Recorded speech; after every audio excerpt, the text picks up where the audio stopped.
Bom dia, irmãos. Graça e paz.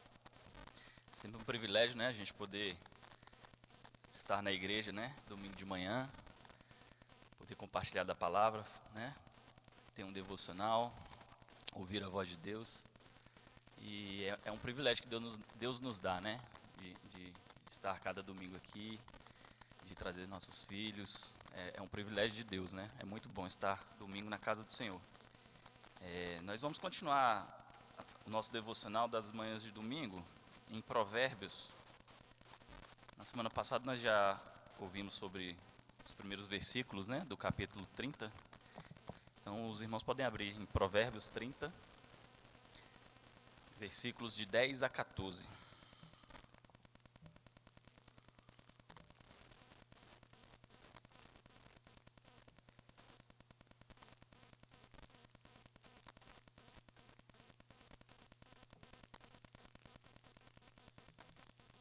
Vamos ler?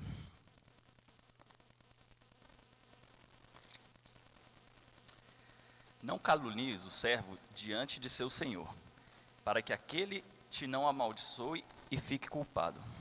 Há daqueles que amaldiçoam a seu pai e que não bendizem a sua mãe.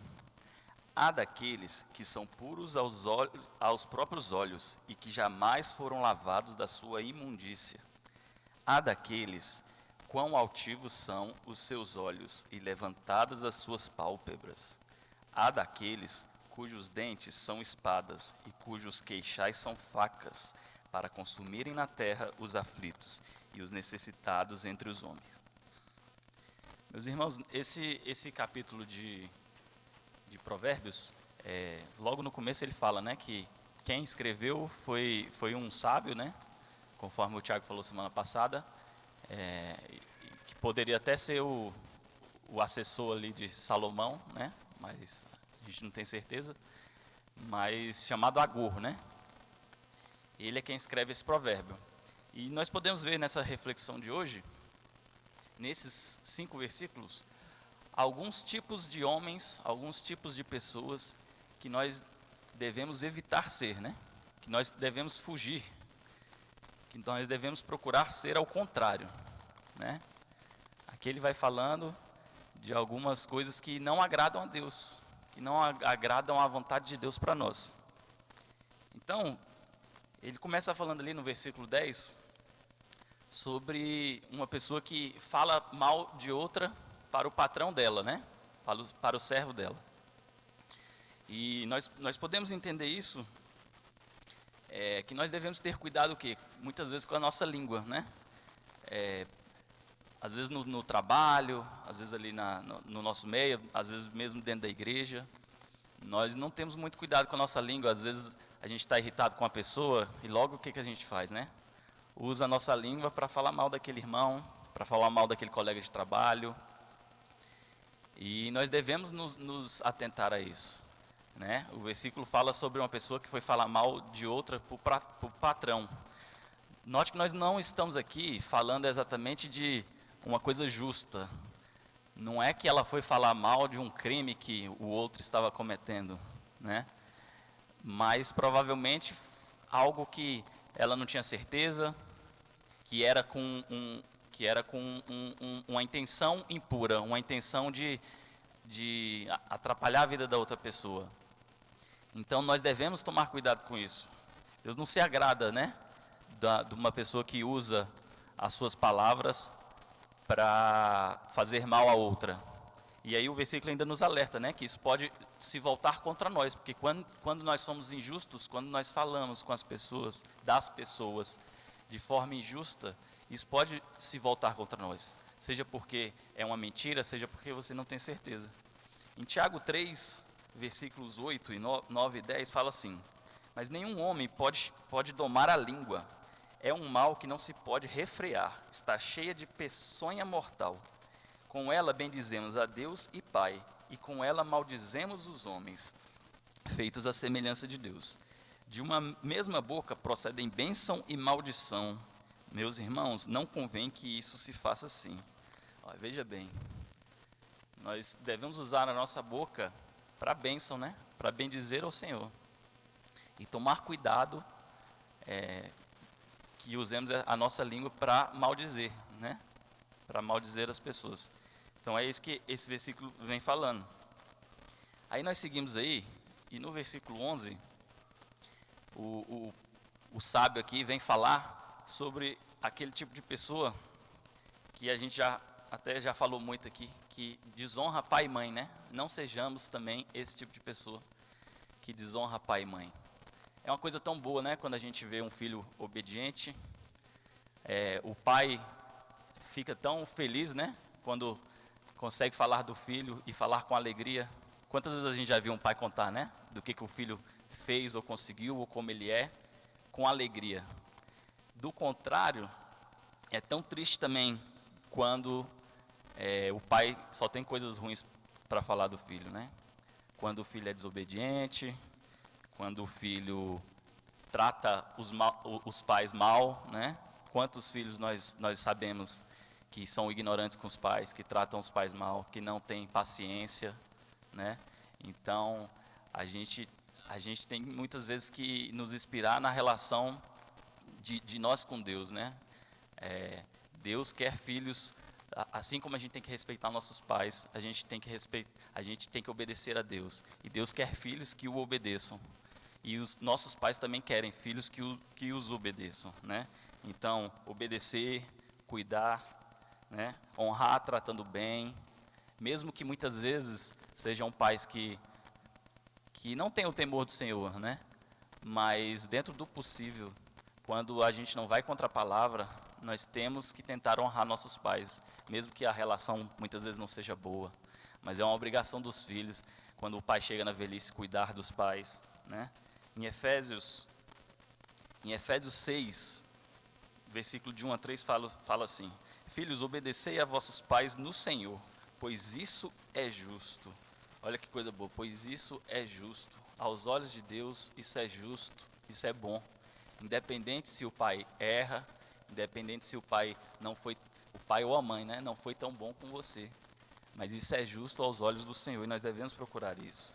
Honra teu pai e tua mãe, que é o primeiro mandamento com promessa. E aí vem ainda uma promessa, né?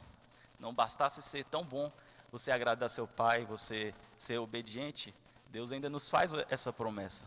E que coisa boa é, né? Nós podemos obedecer nossos pais e saber que, por isso, ainda vamos ter uma vida longa na terra, para que te vá bem e sejas de longa vida sobre a terra, né? Então, é o primeiro mandamento com promessa. Então, isso é uma coisa muito boa, de nós procurarmos. Então, sejamos diferente desse homem, que desonra pai e mãe, né? Como é importante a gente ouvir a instrução do nosso pai, a instrução da nossa mãe e obedecer. Nós nos livramos de muitos problemas quando a gente faz isso, né? Nós passamos a viver melhor, né? Quando a gente segue a instrução dos nossos pais.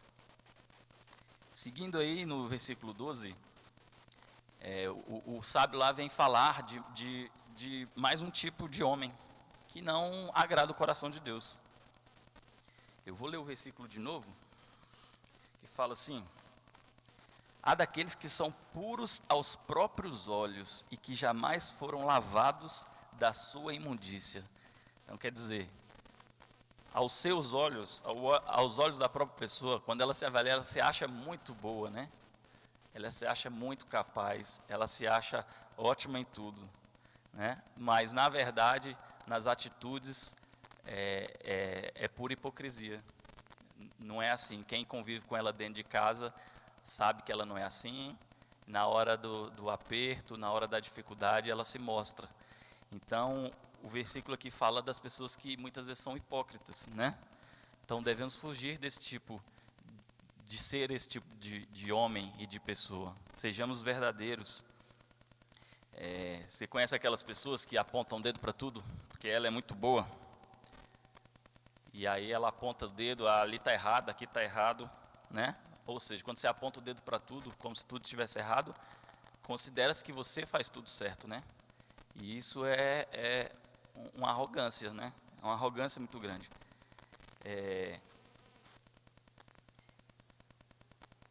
Mas na verdade, quando você conhece a pessoa a fundo, você vai percebendo que não é bem assim, né?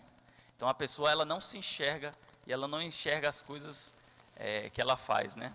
Mostrando aquela arrogância.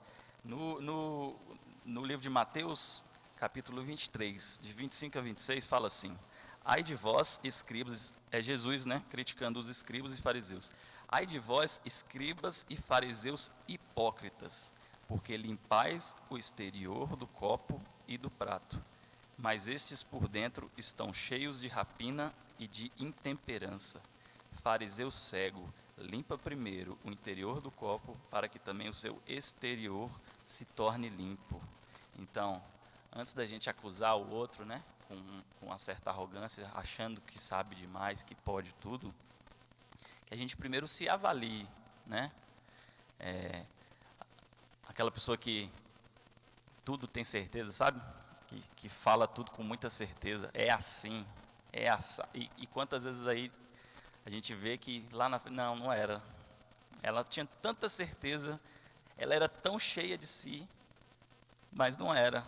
E muitas vezes isso acontece. Por quê? Porque quem somos nós, né? Para saber de tudo.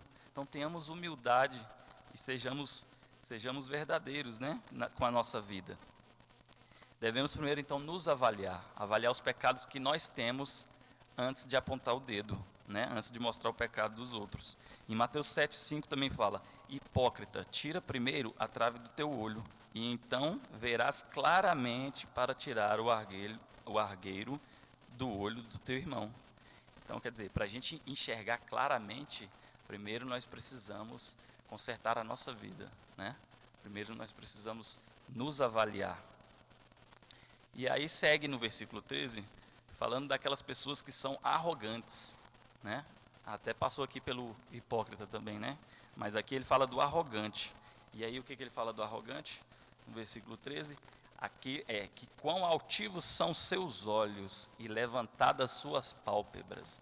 Ou seja, aquela pessoa que te olha de cima para baixo.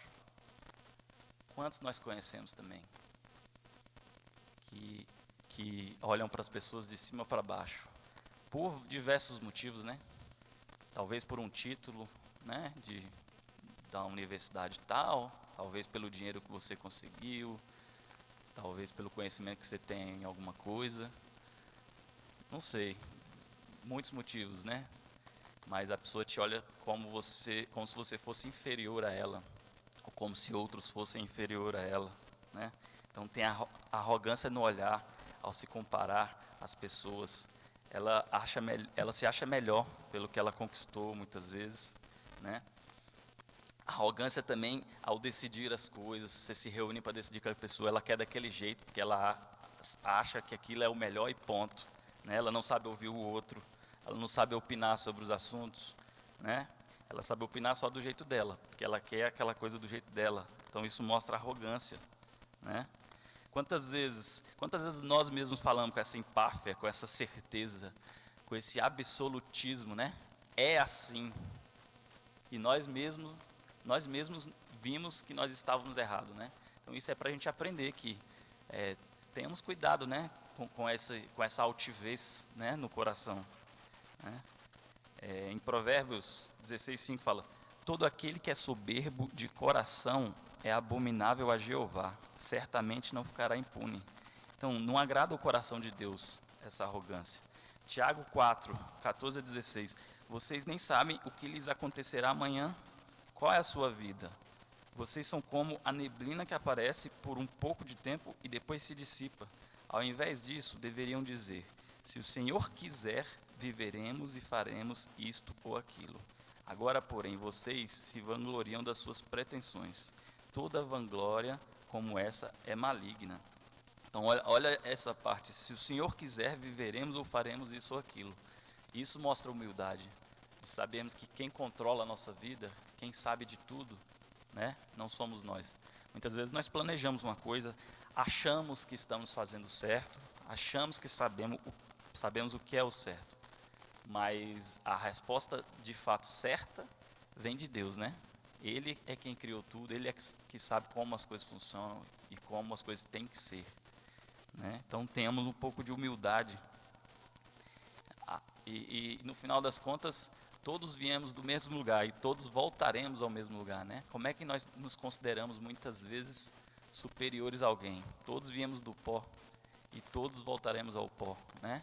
O rico, o que conquistou muitos bens ou muito conhecimento, quando morrer, vai voltar para o mesmo lugar do humilde, do pobre, do que talvez não teve a oportunidade, né? Então, tenhamos essa humildade, né? De procurar ser assim, e não como o sábio aqui fala.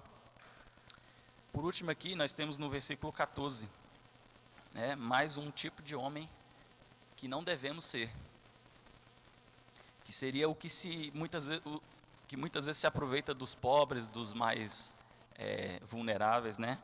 São os que não têm compaixão, são os aproveitadores, né? Como o versículo fala, que os dentes são como espada e os queixais são facas, né? Eu lembro muito aqui da questão dos nossos políticos, né? Que muitas vezes são revestidos de muita beleza, ternos e pompa e inteligência, mas na hora de legislar, na hora de nos impor algo, aflige justamente os mais fracos. Quem paga o preço dessa cobiça, dessa corrupção, muitas vezes são os mais necessitados, os pobres, os vulneráveis, né? Os que não têm condição de se defender. E como isso é cruel, né? Em Isaías 10, de 1 e 2, fala assim: ai dos que decretam leis injustas, dos que escrevem leis de opressão, para negarem justiça aos pobres, para arrebatarem o direito aos aflitos do meu povo, a fim de despojarem as viúvas e roubarem os órfãos. Então, muitas vezes esses políticos, né, com a sua corrupção, ou mesmo nós, né, se nós nos colocarmos ali, tanta gente aqui trabalha no governo, e se você é corrupto, se você rouba, né, o que vem em impostos, por exemplo, o que vai faltar é para o mais pobre, né? É o mais pobre que vai lá no hospital e não chegou o recurso. É o mais pobre que tem que ir para a escola pública e não tem o professor porque faltou o recurso, não tem a merenda. E quão horrível é isso, né? Aos olhos de Deus, de você tirar dos mais pobres, né? É muito triste, né? Uma pessoa que faz essas coisas. Assim como os estelionatários, por exemplo, que muitas vezes aplicam golpe também nos mais necessitados. Vão nos mais velhos, que às vezes não entendem algumas coisas, às vezes de tecnologia, aí você vê, o estelionatário vai logo nessas pessoas, que sabe que elas não entendem. Às vezes a pessoa é pobre e o cara ele faz questão de ir nelas, porque é mais fácil, né? Então a pessoa já é pobre e ele tira ainda mais do que ela tem. Então é perverso aos olhos do Senhor, né? Esse tipo de pessoa. Portanto, meus irmãos, cuidemos do nosso coração e da nossa vida para fugir desses tipos de homens, né? Não sejamos como estes homens, de quem Deus se aborrece, tem abominação. Sejamos como Cristo, né? Santos, justos. Procuremos com a nossa vida espelhar o que Deus fez por nós, né? Na cruz. Por causa da morte dele na cruz, ele transformou nosso caráter, né? Ou pelo menos deveria transformar nosso caráter. Deveria transformar as nossas atitudes, nosso jeito de ver o mundo, né? Então, nos espelhemos nisso, em Jesus, né? Então, se avalie, se esforce para ser ao contrário destes homens. Se esforce em agradar a Deus, né? Em todas as suas atitudes. Avalie cada atitude para que você não seja, né? Nenhum tipo desses homens aqui. Você pode, graças a Deus, não estar fazendo nada disso, mas pode ser que você esteja infligindo em algum desses, né?